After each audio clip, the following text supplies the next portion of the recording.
Hi friends, welcome to our channel. நம்ம இந்த வீடியோவில் என்ன பார்க்க போகிறோம் அப்படின்னு பார்த்தீங்கன்னா, 10th ஸ்டாண்டர்ட் ஹிஸ்ட்ரி புக்கில் இருக்கக்கூடிய அழகு 8 ரொம்ப ரொம்ப முக்கியமான ஒரு லெசன் என்ன அப்படின்னு பார்த்தீங்கன்னா, தேசியம், காந்திய காலகட்டம். அதாவது விடுதலை போராட்டத்தில் காந்தியடிகளுடைய காலகட்டம் எப்படி இருந்தது, காந்தியடிகள் விடுதலை போராட்டத்தில் பங்கேற்ற போது என்ன மாதிரியான அந்த விடுதலை போராட்டங்கள் தொடர்ந்தது அப்படிங்கிறத பார்க்குறது தான் இந்த லெசனு. ஆக்சுவலாக இதில் ரொம்ப ரொம்ப முக்கியமான பாயிண்ட்ஸு ப்ளஸ் ஆல்ரெடி கேட்ட கொஷின்ஸ் எல்லாமே நிறைய இருக்கும்.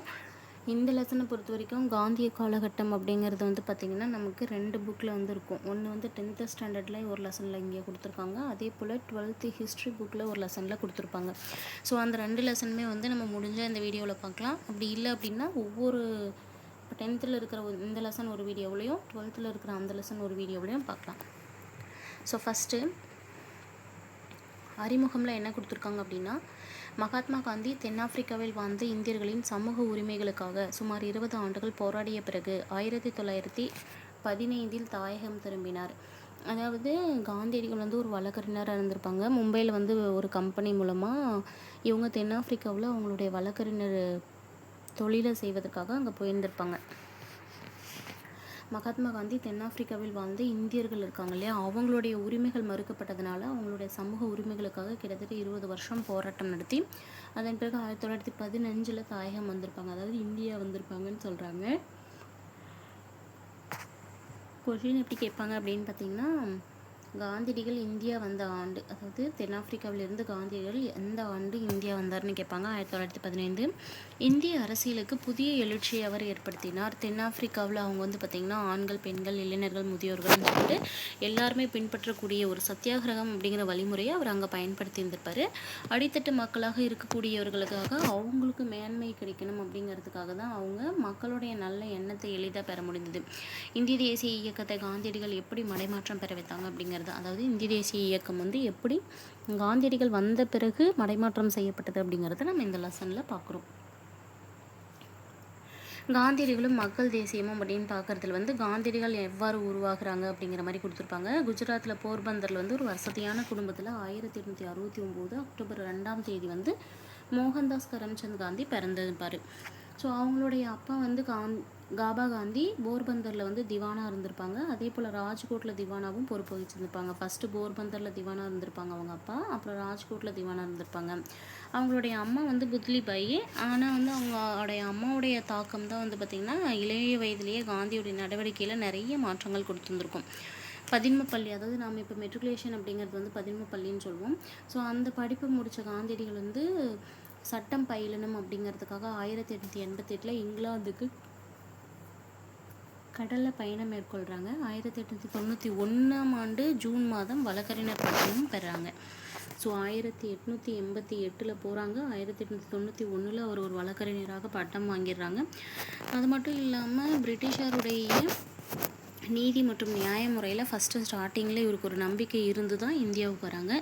இந்தியா வந்த உடனே பம்பாயில் அவங்க வழக்கறிஞராக பணியாற்றிட்டு இருக்கும்போது காந்தியடிகள் பணியாற்றணும் அப்படிங்கிறதுக்காக பம்பாயில் வழக்கறிஞர் பணிக்காக அவர் முயற்சி செய்யும்போது அதில் தோல்வி அடைகிறாங்க. அந்த காலகட்டத்தில் தான் தென்னாப்பிரிக்காவில் இருந்து ஒரு குஜராத் நிறுவனம் சட்ட உரிமை வழக்குகள் தொடர்பை பற்றி காந்தியடிகளுடைய சேவை வேணும் அப்படிங்கிறதுக்காக கூப்பிட்றாங்க. இந்த வாய்ப்பை ஏற்றுக்கிட்டு காந்தியடிகள் என்ன பண்ணுவார் அப்படின்னா 1893 ஏப்ரல் மாதம் தென்னாப்பிரிக்காவுக்கு புறப்பட்டு போய் தென்னாப்பிரிக்காவில் தான் ஃபஸ்ட்டு இனவெறியை அவர் எதிர்கொள்வார். அதாவது டர்ஃபன் அப்படிங்கிற இடத்துல இருந்து பிரிட்டோரியாவிற்கு ரயிலில் பயணம் மேற்கொண்டிருப்பார். அந்த பீட்டர் மாரிட்ஸ்பர்க் அப்படிங்கிற ஒரு ரயில் நிலையம் வரும்போது இந்த முதல் வகுப்பு பெட்டியிலிருந்து வலுக்கட்டாயமாக அவர் என்ன பண்ணியிருப்பார் அப்படின்னா அவருடைய நிறத்தை வச்சுக்கிட்டு கீழே வெளியேற்றி வந்திருப்பாங்க. ஸோ காந்தியடிகள் இதை எதிர்த்து போராட உறுதி கொண்டு காந்தியடிகள் டிரான்ஸ்வாலில் இருக்கக்கூடிய இந்தியர்கள் எல்லாரையும், அதாவது டிரான்ஸ்வால் அப்படிங்கிறது தென்னாப்பிரிக்காவில் இந்தியர்கள் வாழக்கூடிய ஒரு பிளேஸு, அங்கே இருக்கக்கூடிய எல்லா இந்தியர்களையும் கூட்டம் கூட்டி அவங்க தங்களுடைய குறைகள் எல்லாம்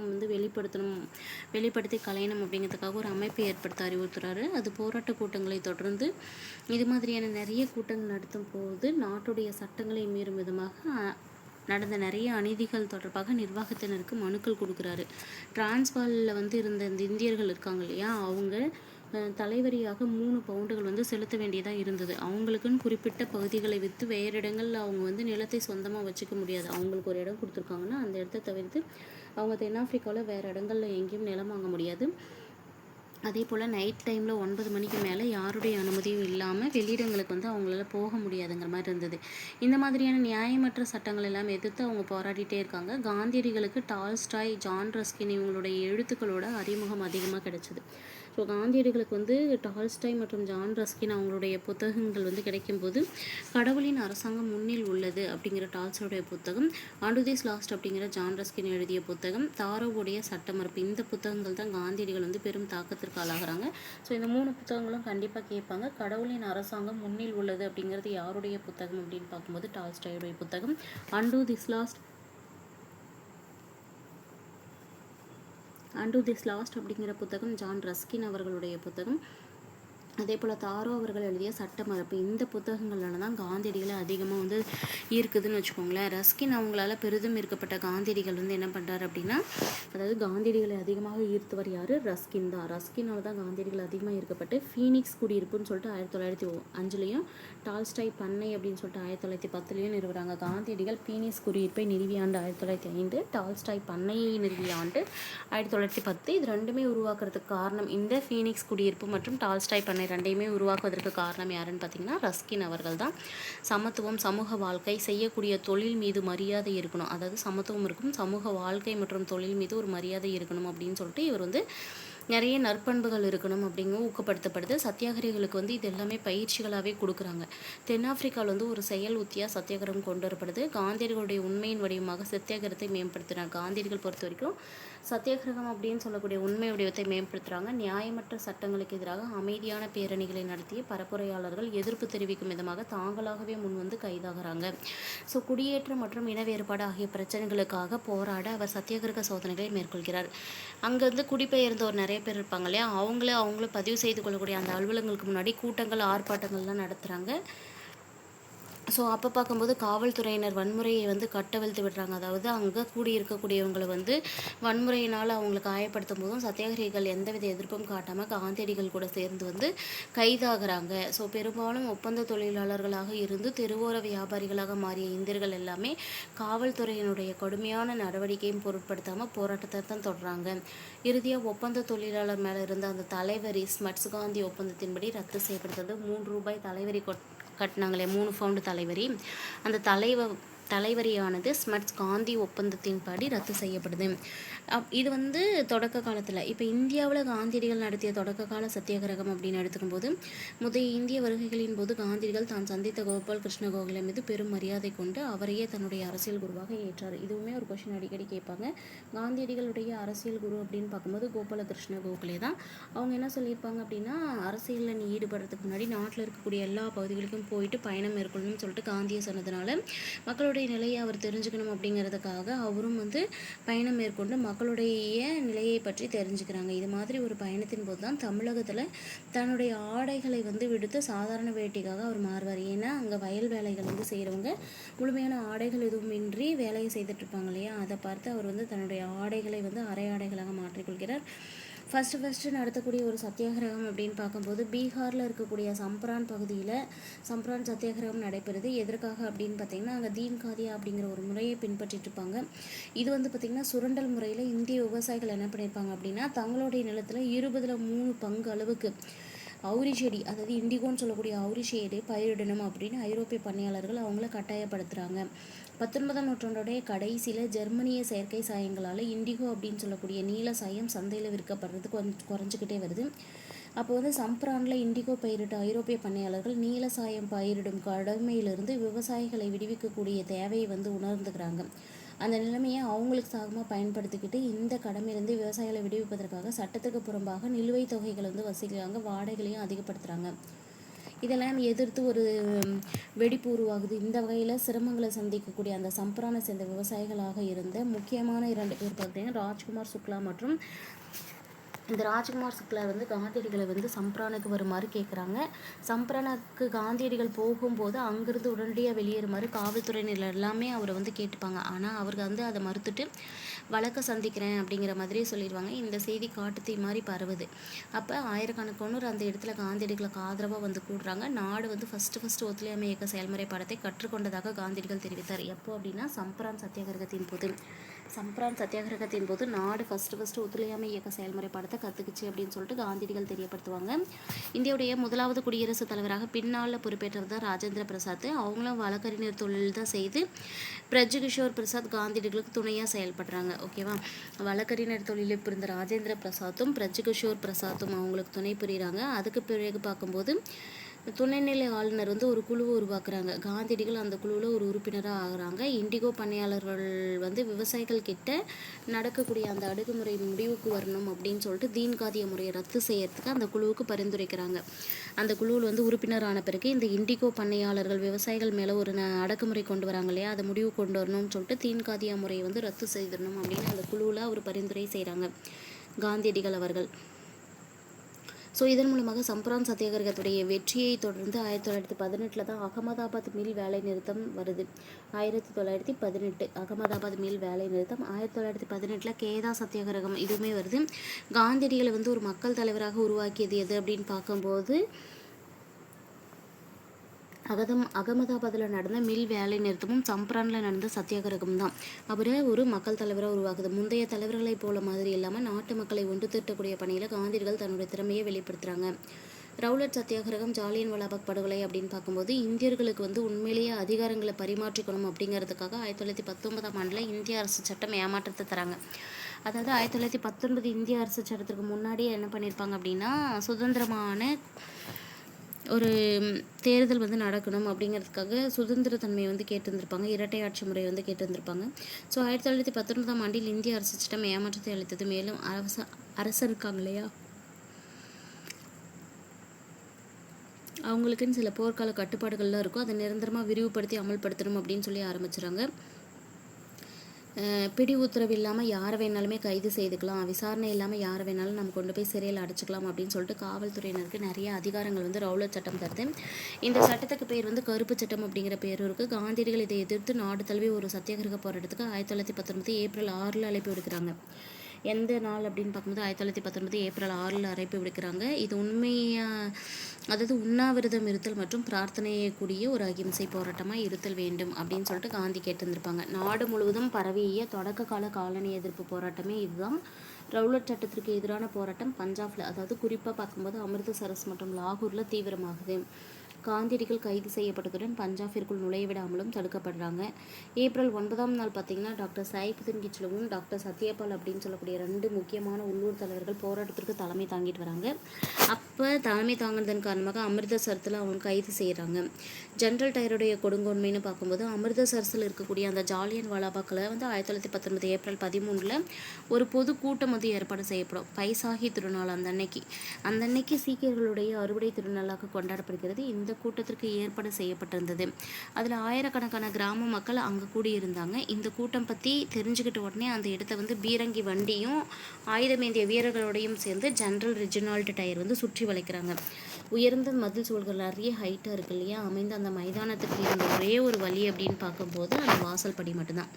அதை வந்து ஆக்கிரமிக்கக்கூடிய வகையில் ஆயுதமேந்திய வீரர்கள் வந்து எந்தவித முன்னெச்சரிக்கையுமே இல்லாமல் கண்மூடித்தனமாக சுட தொடங்க ஆரம்பிக்கிறாங்க. துப்பாயில் இருக்கக்கூடிய குண்டுகள் எல்லாம் தீரக்கூடிய வகையில் கிட்டத்தட்ட 10 மணித்துளிகள், அதாவது 10 நிமிடம் அப்படின்னு சொல்லக்கூடிய 10 மணித்துளிகள் இந்த துப்பாக்கிச்சூடு நிகழ்ந்திருக்கு. அதிகாரப்பூர்வ அரசு தகவல் படி பார்க்கும்போது 379 பேர் இந்த துப்பாக்கிச்சூட்டின் மூலமாக இறந்து போவாங்க. ஆனால் உண்மைன்னு பார்க்கும்போது 1000க்கும் மேற்பட்டோர் காயமடைந்தனர். அதிகாரப்பூர்வமே இல்லாத தகவல்கள் அப்படின்னு எடுத்துக்கும் போது இந்த தாக்குதலில் உயிரிழந்தவங்க 1000க்கும் அதிகம். ஸோ வெறும் 379 அப்படின்னு சொல்லிட்டு அஃபிஷியலாக சொல்லியிருக்காங்க. பட் 1000க்கும் அதிகம் அப்படின்னு சொல்லிட்டு தெரிய வருது. இந்த சம்பவத்துக்கு பின்னாடி அப்படின்னு பார்க்கும்போது படைத்துறை சட்டம் அறிவிக்கப்பட்டு பஞ்சாப் குறிப்பாக அமிர்தசரஸ் மக்கள் சவுக்கடி கொடுக்கப்பட்டு தெருக்களில் ஊர்ந்து செல்ல வைக்கப்படுறாங்க. இந்த மாதிரியான கொடுமைகள்லாம் இந்தியர்களை கொதித்தலை செய்வதன் காரணமாக ரவீந்திரநாத் தாகூர், அதாவது வீர திருமகன் நைட்வுட் அப்படின்னு சொல்லக்கூடிய தன்னுடைய பட்டத்தை திருப்பி கொடுத்துட்றாங்க. ஓகே, ரவீந்திரநாத் தாகூர் அவர்கள் தன்னுடைய வீர திருமகன் நைட்வுட் அப்படிங்கிற பட்டத்தையும், காந்தியடிகள் அப்படிங்கிறவங்க கேசர் இ ஹிந்த் அப்படின்னு சொல்லக்கூடிய பட்டத்தையும் திருப்பி கொடுக்குறாங்க. கிலாஃபத் இயக்கம் அப்படின்னு எடுத்துக்கும்போது 1918 முதலாவது உலகப்போர் முடிவுக்கு வருது. இஸ்லாமியர்களுடைய மத தலைவர் அப்படின்னு சொல்லக்கூடிய உலகம் முழுவதும் போற்றப்பட்ட துருக்கியுடைய கலீஃபா இருக்காங்க இல்லையா, அவங்கள கடுமையாக நடத்துகிறாங்க. அவருக்கு ஆதரவாக தோற்றுவிக்கப்பட்ட இயக்கம் தான் கிலாஃபத் இயக்கம் அப்படின்னு சொல்லக்கூடியது. மௌலானா முகமது அலி மற்றும் மௌலானா சௌகத் அலி அப்படின்னு சொல்லிட்டு 2 அலி சகோதரர்களுடைய தலைமையில் தான் இந்த கிலாஃபத் இயக்கம் நடந்துட்டுருக்கு. இந்த இயக்கத்திற்கு ஆதரவளித்த காந்தியடிகளானவர்கள் வந்து இந்த இயக்கத்தை இந்து முஸ்லீம்களை இணைக்க ஒரு வாய்ப்பாக கருதுகிறாங்க. இந்த இயக்கத்திற்கு ஆதரவளித்தவர் காந்தியடிகள் இந்த இயக்கத்தை ஒரு அதாவது முஸ்லீம்களை எல்லாம் கொண்டு வந்து இணைப்பதற்கான ஒரு வாய்ப்பாக கருதுகிறார். 1919ஆம் ஆண்டு நவம்பர் மாதம் தில்லியில் நடைபெற்ற அகில இந்திய கிலாஃபத் இயக்க மாநாட்டிற்கு அவர் தலைமையேற்றார். ஸோ 1919ஆம் ஆண்டு நவம்பர் மாதம் பார்த்திங்கன்னா தில்லியில் ஒரு அகில இந்திய கிலாஃபத் இயக்க மாநாடு நடந்திருக்கும். அதுக்கு அவர் தலைமையேற்றிருந்த போது அல்லாஹூ அக்பர், வந்தே மாதரம், இந்து முஸ்லீம் வாழ்க அந்த மாதிரி 3 தேசிய முழக்கங்களை முன்மொழிந்த சௌகத் அலி வந்து அவங்களுடைய யோசனை காந்தியடிகள் வந்து ஆதரிக்கிறாங்க. 1920 ஜூன் 9 அலகாபாத்தில் கூடியிருந்த அந்த கிலாஃபத் குழுவுடைய கூட்டம் காந்தியடிகளுடைய அகிம்சை மற்றும் ஒத்துழையாமை இயக்கத்தை ஏற்றுக்கொள்கிறது அப்படின்னு கொடுத்துருக்காங்க. ஒத்துழையாமை இயக்கம் அப்படிங்கிறது 1920ஆம் ஆண்டு முதல் தொடங்குது. ஒத்துழையாமை இயக்கமும் அதோடைய வீழ்ச்சியும் பார்க்கும்போது 1920 செப்டம்பர் மாதம் கல்கத்தாவில் நடைபெற்ற சிறப்பு கூட்டத்தில் இந்திய தேசிய காங்கிரஸ் ஒத்துழையாமை இயக்கத்திற்கு அனுமதி கொடுக்குறாங்க. ஸோ சிறப்பு காங்கிரஸ் கூட்டத்தில் என்ன பண்ணுறாங்க அப்படின்னா ஒத்துழையாமை இயக்கத்திற்கு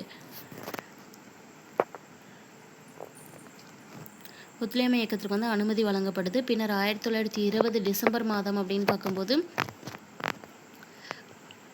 சேலம் சி. விஜயராகவாச்சாரி அவர்களுடைய தலைமையில் நாக்பூரில் நடந்த அமர்வில் தான் இந்த தீர்மானம் நிறைவேற்றப்பட்டு ஒத்துழையாமை இயக்க திட்டக்கூறுகள் வந்து கொடுக்குது. பட்டங்கள் மற்றும் மரியாதை நிமித்தமாக பதவிகள் அனைத்தையும் திரும்ப ஒப்படைச்சிடணும். அதே போல் அரசோட செயல்பாடுகளில் ஒத்துழைப்பு தரக்கூடாது.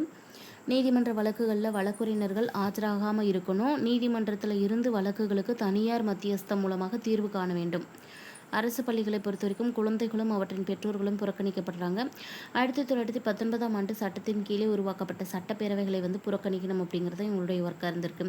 அரசு விருந்து நிகழ்ச்சிகள் மற்றும் இதர அரசு விழாக்களில் பங்கேற்பது கிடையாது அப்படிங்கிற ஒரு முடிவு கொண்டு வராங்க. குடிமை பணி அதாவது சிவில் அல்லது இராணுவ பதவிகளை வந்து ஏற்க மறுக்கிறாங்க.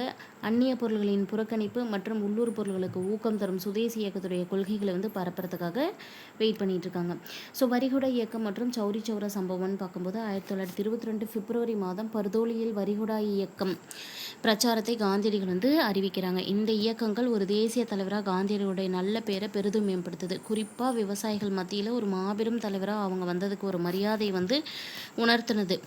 காந்தியடிகள் நாடு தழுவிய சுற்றுப்பயணத்தை மேற்கொண்டார். அதாவது நாடு ஃபுல்லாக அவங்க நடந்து போகிறதா நடைப்பயணம் மேற்கொள்கிறாங்க. அவர் பயணம் மேற்கொண்ட இடங்கள் எல்லாமே அந்நிய துணிகள் குவிக்கப்பட்டு தீயிட்டு அங்கங்கே கொளுத்தப்படுது. ஆயிரக்கணக்கானவங்க அரசு வேலைகளை துறக்கிறாங்க. மாணவர்கள் வந்து நிறைய எண்ணிக்கையில் தங்களுடைய கல்வியை கைவிட்டுறாங்க. பெரும்பாலான வழக்குரைஞர்கள் தங்களுடைய தொழிலை கைவிட்டனர். ஆங்கிலேய பொருள்கள் மற்றும் நிறுவனங்கள் புறக்கணிப்பு தீவிரமாக நடந்தது. ஸோ வேல்ஸ் இளவரசரை பொறுத்த வரைக்கும் இந்திய பயணத்தை புறக்கணிப்பது வெற்றிகரமாக நடந்து முடிஞ்சிருச்சு. 1922 பிப்ரவரி 5 தான் தற்போது உத்தரப்பிரதேசத்தில் இருக்கக்கூடிய கோரக்பூருக்கு பக்கத்தில் சௌரி சௌரா அப்படிங்கிற ஒரு கிராமத்தில் தேசியவாதிகள் நடத்திய பேரணி காவல்துறையுடைய கோபமூட்டும் நடவடிக்கையின் காரணமாக வன்முறையாக மாறிடுது. தாம் குறைந்த எண்ணிக்கையில் இருப்பதை உணர்ந்த காவல்துறையினர் பாதுகாப்புக்காக தங்கள் காவல் நிலையத்திற்குள் அடைந்துக்கிறாங்க. ஆனால் ஆத்திரம் கொண்ட கூட்டத்தினர் அனைவரும் 22 காவலர்களோட சேர்த்து அந்த காவல் நிலையத்தை தீயிட்டு கொளுத்திடுறாங்க. ஸோ அப்படி பார்க்கும்போது அதில் 22 காவலர்களும் உயிரிழந்து போடுறாங்க. காந்தியடிகள் வந்து உடனடியாக இயக்கத்தை திரும்ப வாபஸ் பெற்றார். சுயராஜ கட்சியினர் அப்படின்னு பார்க்கும்போது இதுக்கு நடுவில் காங்கிரஸ் கட்சி 2ஆக பிரிஞ்சிருது இல்லையா, அது வந்து மாற்றத்தை விரும்பாதவர் மற்றும் மாற்றத்தை விரும்புவர் அப்படின்னு சொல்லி பிரிச்சிருவாங்க. மோதிலால் நேரு, CR தாஸ் இவங்க எல்லாருமே வந்து காங்கிரஸ் தேர்தலில் போட்டிட்டு சட்டப்பேரவைக்குள்ளார போகணும் அப்படிங்கிறதுக்காக விரும்பினாங்க. சட்டப்பேரவைகளில் பங்கேற்று பணியாற்றுவதன் மூலமே மட்டுமே தேச நலன்கள்லாம் நிறைய மேம்படுத்தப்படும் அப்படிங்கிறதும், இரட்டை ஆட்சியில் பங்கேற்பதன் மூலம் தான் காலனி ஆதிக்க அரசு பாதிப்படை வைக்க முடியும் அப்படிங்கிறதும் வாதிடுறாங்க. அவர்களே மாற்றத்தை விரும்புவர்கள் என்று அழைக்கப்படுகிறார்கள். ஸோ யாரெல்லாம் சேஞ்சஸ் வேணும்னு நினைக்கிறாங்களோ அவங்க மாற்றத்தை விரும்புவோர். வல்லபாய் பட்டேல், ராஜாஜி உள்ளிட்ட காந்தியடிகள் தீவிர பின்பற்றிய பலர் மாற்றத்தை விரும்புவர். அரசோட ஒத்துழையாமை இயக்கத்தை தொடர விரும்பினாங்க. எதிர்ப்புக்கு இடையே மோதிலால் நேருவும் CR தாஸும் 1923 ஜனவரி முதல் நாள் சுயராஜ்ய கட்சி வந்து ஸ்டார்ட் பண்ணுறாங்க. ஸோ இந்த டேட் வந்து கேட்பாங்க. CR தாஸ் 1923 ஜனவரி முதல் நாள் தொடங்குறாங்க. இந்த கட்சி பின்னாட்களில் காங்கிரஸ் கட்சியுடைய சிறப்பு அமர்வில் அங்கீகரிக்கப்பட்டு ஆங்கிலேய இந்தியாவின் பேரரசு சட்டப்பேரவை மற்றும் பல்வேறு மாகாண சட்டப்பேரவைகளுக்கு பெரும் எண்ணிக்கையிலான சுயராஜ்ய கட்சி உறுப்பினர்கள் தேர்ந்தெடுக்கப்படுறாங்க. தேசியவாத கருத்துக்களை முன்னெடுத்து போகணும் அப்படிங்கிறதுக்காக அவங்க என்ன பண்ணுறாங்க அப்படின்னா சட்டப்பேரவையை ஒரு மேடையாக பயன்படுத்திக்கிறாங்க. வங்காளத்தில் அரசோட துளைக்க விரும்பாததன் காரணமாக இந்தியர்களுக்கு அப்படின்னு சொல்லக்கூடிய மாற்றப்பட்ட துறைகளில் பொறுப்பேற்பதற்கு அவங்க மறுத்துடுறாங்க. காலனி அரசின் உண்மையான இயல்பை அவர்கள் வெளிக்கொணர்ந்தனர். எனினும் 1925 அக்கட்சியுடைய தலைவர் CR தாஸ் மறைந்ததுக்கு பிறகு சுயராஜ்ய கட்சி வீழ்ச்சி காண தொடங்கியதாக சொல்லப்படுது. 1919ஆம் ஆண்டில் இந்திய அரசு சட்டம் மூலமாக இரட்டை ஆட்சி அப்படிங்கிறது அறிமுகம் செய்யப்படுது. இதன் மூலமாக மாகாண அரசுடைய அதிகாரங்கள் ஒதுக்கப்பட்ட வகையிலும் மாற்றப்பட்ட துறைகள் என்றும் இரண்டாக பிரிச்சிடுறாங்க. நிதி, பாதுகாப்பு, காவல்துறை, நீதித்துறை, நிலவருவாய் மற்றும் நீர்ப்பாசனம், இந்த துறைகள் எல்லாமே ஆங்கிலேயர்கள் வசம் ஒப்படைக்கப்பட்டிருக்கும். அதே போல் உள்ளாட்சி, கல்வி, பொது சுகாதாரம், பொதுப்பணி, வேளாண்மை, வளங்கள், மீன்வளத்துறை இதெல்லாம் பார்த்திங்கன்னா இந்திய அமைச்சர்களுடைய கட்டுப்பாட்டில் இருக்கும். காந்தியர்களுடைய சில ஆக்கப்பூர்வ திட்டங்கள் அப்படின்னு பார்க்கும்போது சௌரி சௌரா நிகழ்வுக்கு பின்னாடி என்ன பண்ணியிருப்பாங்கன்னா, ஆர்வலர்களும் மக்களும் அகிம்சை போராட்டம் குறித்த பயிற்சியை மேற்கொள்ள வேண்டும் அப்படின்னு சொல்லிட்டு காந்தியடிகளுக்கு ஒரு தாட் வருது. இதோட ஒரு பகுதியாக தான் காதி இயக்க மேம்பாடு, இந்து முஸ்லீம் ஒற்றுமை, தீண்டாமை ஒழிப்பு இதிலெல்லாம் அவர் கவனம் செலுத்துகிறாங்க.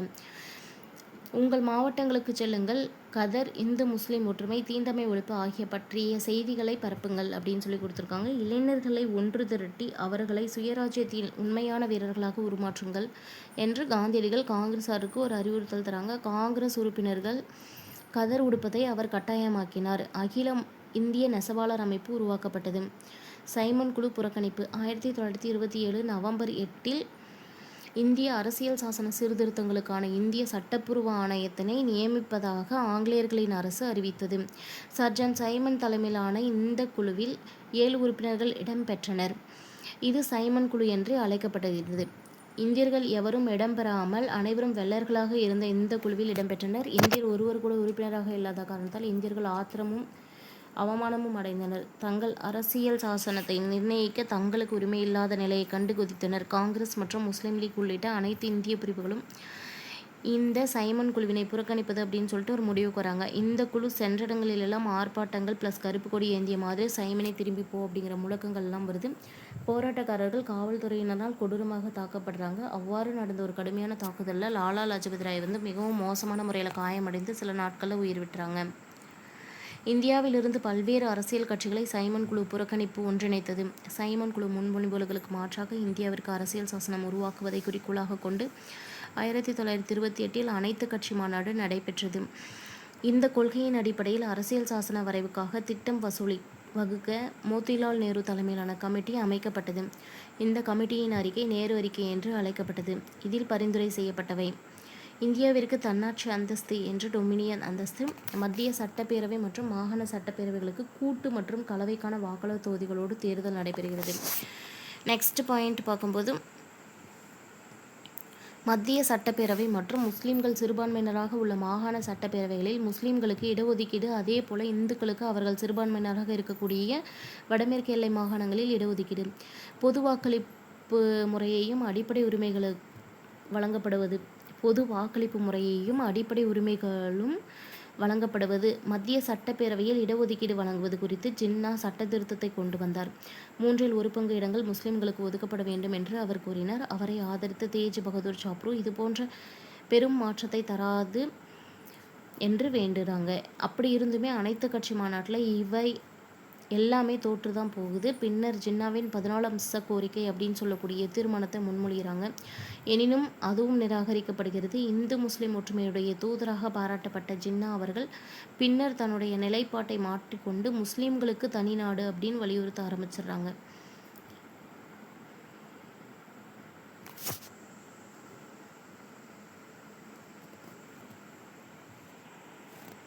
ஸோ அடுத்தது பார்க்குறது முழுமையான சுயராஜ்யத்திற்கு போராட்டம் மற்றும் சட்ட மறுப்பு இயக்கம் எப்படி ஸ்டார்ட் ஆகுது. டொமினியன் அந்தஸ்து வழங்கப்பட்டது குறித்து திருப்தி அடையாத காங்கிரஸார் சிலர் என்ன பண்ணுவாங்கன்னா முழுமையான சுதந்திரம் வேண்டி கோரிக்கை வைக்கிறாங்க. 1929 டிசம்பர் மாதம் லாகூரில் ஜவஹர்லால் நேரு தலைமையில் காங்கிரஸ் அமர்வு நடந்தது. அதில் முழுமையான சுதந்திரம் அப்படிங்கிறத இலக்க அறிவிச்சுக்கிட்டு வட்டமேசை மாநாட்டை புறக்கணிணும் அப்படிங்கிற ஒரு முடிவு செய்யப்பட்டதோடு சட்ட மறுப்பு இயக்கமும் ஸ்டார்ட் ஆகுது. 1930 ஜனவரி 26ஆம் நாள் சுதந்திர திருநாளாக அறிவிக்கப்பட்டு வரிகொடா இயக்கம் உள்ளிட்ட சட்ட மறுப்பு இயக்கம் மூலமாகவும் வன்முறையற்ற முறையிலும் முழுமையான சுதந்திரத்தை அடைவது குறித்தும் நாடு முழுவதுமே உறுதிமொழி ஏற்கப்படுது. இந்த இயக்கத்தை தொடங்க இந்திய தேசிய காங்கிரஸ் காந்தியடிகளுக்கு அங்கீகாரம் தராங்க. உப்பு சத்தியாகிரகம் அப்படின்னு பார்க்கும்போது 1930 ஜனவரி 31ஆம் நாளுக்குள் நிறைவேற்ற வேண்டும் என்ற காலக்கெடுவுடன் அரச பிரதிநிதி, அதாவது வைஸ்ராய் அப்படின்னு சொல்லக்கூடியவங்க, இர்வின் பிரபு கிட்ட கோரிக்கைகள் அடங்கிய ஒரு மனுவை கொடுக்குறாங்க. அதில் என்னென்ன இருக்குது அப்படின்னு பார்க்கும்போது, இராணுவ மற்றும் ஆட்சி பணி சேவைகளுக்காக செலவுகள் 50% குறைக்கிறது, முழுமையான புறக்கணிப்பை அறிமுகம் செய்வது, அனைத்து அரசியல் கைதிகளையும் விடுதலை செய்வது, நிலவருவாயை 50% குறைப்பது, உப்பு வரியை ரத்து செய்வது. அடுத்தது பாருங்கள், கோரிக்கை மனுவுக்கு அரசு பிரதிநிதி பதில் தெரிவிக்காத நிலையில் காந்தியடிகள் சட்டமறுப்பு இயக்கத்தை தொடங்கினார். உப்பு மீதான வரியை ரத்து செய்ய வேண்டும் என்ற கோரிக்கையே ஒரு அறிவுபூர்வமான முடிவாகும். காந்தியடிகள் 1930 மார்ச் மாதம் 12ஆம் நாள் 78 பேர்களுடன் சபர்மதி ஆசிரமத்திலிருந்து தனது புகழ்பெற்ற தண்டி யாத்திரையை தொடங்கினார். இந்த யாத்திரையில் நூற்றுக்கணக்கானோர் சேர்க்க நீண்டு கொண்டே போனது.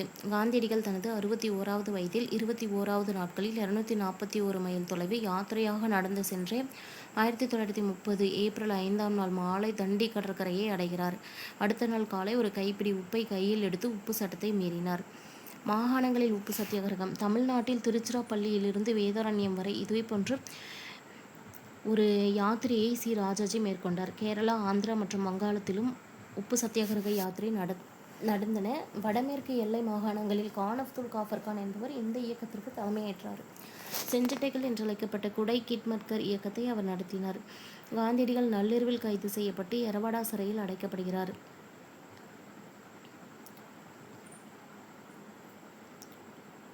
ஜவஹர்லால் நேரு, கான் அப்துல் காஃபர் கான் மற்றும் இதர தலைவர்கள் விரைவாக கைதாகிறார்கள்.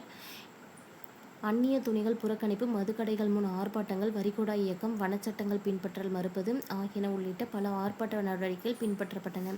பெண்கள், விவசாயிகள், பழங்குடியினர், மாணவர்கள் மற்றும் குழந்தைகளும் என சமூகத்தின் அனைத்து பிரிவு மக்களுமே நாடு தழுவிய ஒரு போராட்டத்தில் தான் பங்கு பெறுறாங்க. இந்தியா சந்தித்த மக்கள் இயக்கங்களிலே இது மிகப்பெரிய இயக்கம்.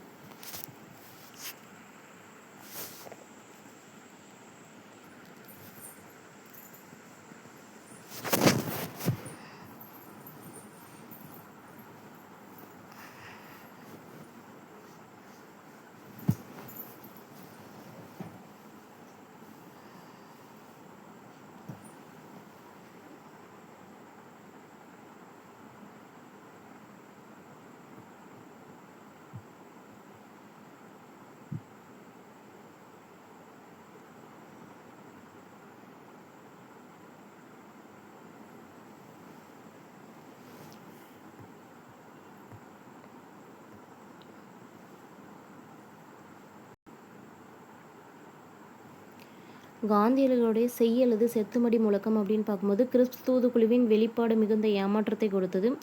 போர்க்கால பற்றாக்குறைகளினால் விலைகள் பெரிதும் அதிகரித்து அதிருப்தி தீவிரமடைந்தது. பம்பாயில் 1942 ஆகஸ்ட் மாதம் 8ஆம் நாள் கூடிய அகில இந்திய காங்கிரஸ் கமிட்டி வெள்ளையனே வெளியேறு தீர்மானத்திற்கு வித்திட்டது. இந்தியாவை பொறுத்த வரைக்கும் ஆங்கிலேய ஆட்சிக்கு உடனடியாக முடிவு கட்டணும் அப்படிங்கிற கோரிக்கை வருது. செய் அல்லது செத்துமடி அப்படிங்கிற முழக்கம் காந்தியடிகள் இந்த பீரியடில் கொடுக்குறாங்க. நாம் நமது முயற்சியின் விளைவாக இந்தியாவுக்கு சுதந்திரம் பெற்று தருவோம் அல்லது நாம் நமது அடிமைத்தனத்தை காண உயிரோடு இருக்க மாட்டோம் அப்படின்னு சொல்லிட்டு காந்தியடிகள் சொல்லியிருப்பாங்க. காந்தியடிகளுடைய தலைமை கீழே தான் அகிம்சையான மக்கள் போராட்டம் தொடங்குது. ஆனால் அடுத்த நாள் காலை, அதாவது 9 ஆகஸ்ட் 1942 அன்று காந்தியடிகளும் காங்கிரஸ் தலைவர்களும் அனைவருமே கைதும் செய்யப்படுகிறார்கள். பொது உடைமைவாத சோசியலிச தலைவர்களுடைய பங்கு பணின்னு பார்க்கும்போது, காந்தியடிகள் மற்றும் இதர முக்கிய காங்கிரஸ் தலைவர்கள் சிறையில் அடைக்கப்பட்டதை அடுத்து இந்த இடத்தை பொறுத்த வரைக்கும் இந்த இயக்கத்திற்கு பொது உடைமைவாதிகள் எல்லாமே தலைமை தாங்க ஆரம்பிக்கிறாங்க. சிறையில் இருந்து தப்பிய ஜெயபிரகாஷ் நாராயண் அப்படிங்கிறவங்களும் ராம்நாத் மிஸ்ரா அப்படிங்கிற 2 பேருமே பார்த்திங்கன்னா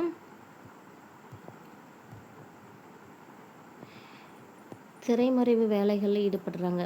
அருணா ஆசஃப் அலி போன்ற பெண் தலைவர்கள் முக்கிய பணியாற்றுறாங்க. உஷா மேத்தா நிறுவிய காங்கிரஸ் வானொலி திரைமறைவில் இருந்துக்கிட்டே 1942 நவம்பர் மாதம் வரைக்கும் வெற்றிகரமாக செயல்பட்டு இருந்தது.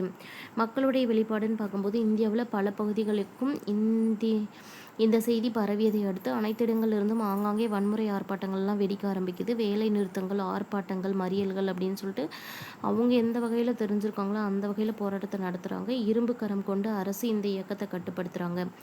அரசு கட்டிடங்கள், ரயில் நிலையங்கள், தொலைபேசி, தந்தி, கம்பி இந்த மாதிரி எதுவாக இருந்தாலும் பிரிட்டிஷ் அதிகாரத்துடைய அடையாளங்களாக நிற்குது. இதன் காரணமாக இந்த அனைத்தின் மீதும் மக்கள் தாக்குதல்களை நடத்துகிறாங்க. மദ്രാஸில் இருந்து முக்கியமாக தீவிரமாக பரவக்கூடிய சதாரா, ஒரிசா, இப்போ இருக்கக்கூடிய ஒடிசா, பீகார், ஐக்கிய மாகாணம், வங்காளம் ஆகிய இடங்களில் இணையரசுகள் எல்லாமே வந்து நிறுவப்படுது. சுபாஷ் சந்திர போஸ் மற்றும் இந்திய தேசிய ராணுவம் அப்படின்னு பார்க்கும்போது காங்கிரஸை விட்டு விலகிய சுபாஷ் சந்திர போஸ் என்ன பண்ணியிருப்பார் அப்படின்னா வீட்டு காவலில் வைக்கப்பட்டிருப்பார். பிரிட்டிஷாருடைய எதிரிகளோட கைகோர்த்துக்கிட்டு பிரிட்டிஷ் அரசுக்கு எதிராக சில தாக்குதல்கள் நடத்தணும் அப்படின்னு சொல்லிட்டு அவர் நினச்சிக்கிட்டு 1941 மார்ச் மாதம் அவங்களுடைய இல்லத்தில் இருந்து நாடகத்தனமாக அந்த மார்வேஷம் போட்டுக்கிட்டு தப்பித்து ஆப்கானிஸ்தான் போகிறாரு. முதல்ல அவர் சோவியத் யூனியனின் ஆதரவை பெறணும் அப்படின்னு நினைக்கிறாரு. ஆனால் பிரிட்டன் இருக்கக்கூடிய கூட்டணி படைகளோடு சேர்ந்து சோவியத் யூனியன் அரசு சேர்றதுனால அவர் ஜெர்மனிக்கு போகிறாங்க. 1943 பிப்ரவரி மாதம் நீர்மூழ்கி கப்பல் மூலமாக ஜப்பானில் போகிறாங்க. இந்திய தேசிய இராணுவத்துடைய கட்டுப்பாட்டை கையில் எடுக்கிறாங்க. இந்திய போர்க்கைதிகளை கொண்டு மலாயா மற்றும் பர்மாவிலிருந்து ஜப்பானியர்களின் ஆதரவோடு இந்திய தேசிய இராணுவத்தை, அதாவது அசாஃப் ஹிந்த் பாஞ்ச் அப்படின்னு சொல்லக்கூடிய இராணுவத்தை ஜென்ரல் மோகன் சிங் உருவாக்குறாங்க. அதுக்கு பின்னாடி கேப்டன் லக்ஷ்மி செக்கல் அப்படிங்கிறவங்களால் நடத்தப்படுது. காந்தி பிரிகேட், நேரு பிரிகேட், பெண்கள் நிர்வாக பிரிவு, ராணி லக்ஷ்மிபாய் பிரிகேட் என 3 படையணிகளாக சுபாஷ் சந்திர போஸ் மறுசீரமைத்தார். சுபாஷ் சந்திர போஸ் சிங்கப்பூரில் இருக்கும்போது பார்த்திங்கன்னா சுதந்திர இந்தியாவுடைய தற்காலிக அரசாங்கத்தை நிறுவனாங்க. தில்லிக்கு புறப்படு, டில்லி செல்லும் அப்படிங்கிற முழக்கத்தை சுபாஷ் சந்திர போஸ் வெளியிட்டாங்க. ஜப்பானிய படைகளின் ஒரு பகுதியாக தான் இந்திய தேசிய இராணுவம் பணியில் ஈடுபட்டிருக்கு. எனினும் ஜப்பான் தோல்வி அடைந்ததுக்கு பின்னாடின்னு பார்க்கும்போது இந்திய தேசிய இராணுவம் முன்னேறுவது தடை செய்யப்பட்டுருச்சு. சுபாஷ் சந்திர போஸ் பயணம் செய்த விமானம் விபத்துக்குள்ளானதால் சுதந்திரத்திற்காக போராடிய அவரது தீவிர பணிகள் முடிவுக்கு வந்தன அப்படின்னு நினைக்கிறாங்க. பிரிட்டிஷ் அரசு இந்திய தேசிய இராணுவ அதிகாரிகளை கைது செய்து செங்கோட்டையில் அவர்களை விசாரணைக்காக வைத்து தேசியவாத பிரச்சாரத்திற்கு ஒரு மேடையாக அமைகிறது.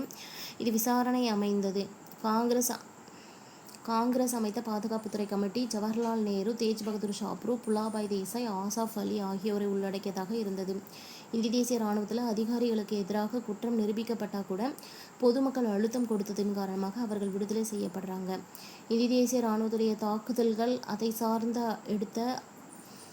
அடுத்து வரக்கூடிய வழக்கு விசாரணைகள் இந்தியர்களுக்கு ஊக்கம் அளிக்கக்கூடியதாக அமைய வேண்டும்.